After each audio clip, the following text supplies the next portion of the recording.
السلام علیکم ورحمۃ اللہ وبرکاتہ۔ میں صادق انور، آپ دیکھ رہے ہیں داستان دنیا۔ اگر آپ نے اب تک میرے اس چینل کو سبسکرائب نہیں کیا ہے تو فوراً سبسکرائب کریں اور بیل آئیکن کو دبانا ہرگز نہ بھولیں۔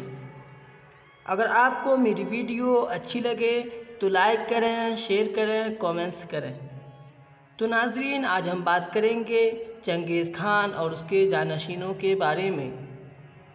چنگیز خان ترکستان، افغانستان اور شمالی ایران کو فتح کرنے اور وہاں کے شہروں کو تباہ و برباد کر دینے کے بعد سن 1223 میں منگولیا واپس چلا گیا۔ ناظرین، جہاں 1227 میں اس کا انتقال ہو گیا تھا۔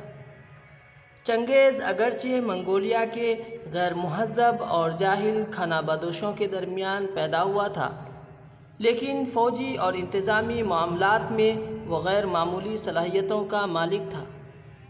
فوجی صلاحیت کا اندازہ تو اسی سے کیا جا سکتا ہے کہ اس نے چین اور خوارزم جیسی مضبوط اور طاقتور حکومتوں کی فوجوں کو شکست دی تھی، اور انتظامی صلاحیت کا سب سے بڑا ثبوت یہ ہے کہ اس نے ایک ایسی حکومت قائم کر دی جس کو اس کے جانشینوں نے چند سالوں میں دنیا کی سب سے وسیع سلطنت بنا دیا۔ ناظرین، یہ سلطنت اپنے عروج کے زمانے میں چین سے وسط یورپ تک پھیلی ہوئی تھی، اور تاریخ میں اس وقت تک کوئی قوم اتنی وسیع سلطنت قائم کرنے میں کامیاب نہیں ہو سکتی تھی۔ منگولوں کی یہ سلطنت بنو امیہ کے دور میں عربوں کی سلطنت سے بھی زیادہ وسیع رقبے میں پھیلی ہوئی تھی، اور اس کے علاوہ چنگیز خان نے اپنے قوم کو ایک قانون بھی دیا تھا جو نورِ چنگیزی کہلاتا تھا، اور جس پر منگول صدیوں عمل کرتے ہوئے آ رہے تھے۔ ناظرین، منگول اپنے ابتدائی دور میں جمہوری روایات پر بڑی سختی سے عمل کرتے تھے۔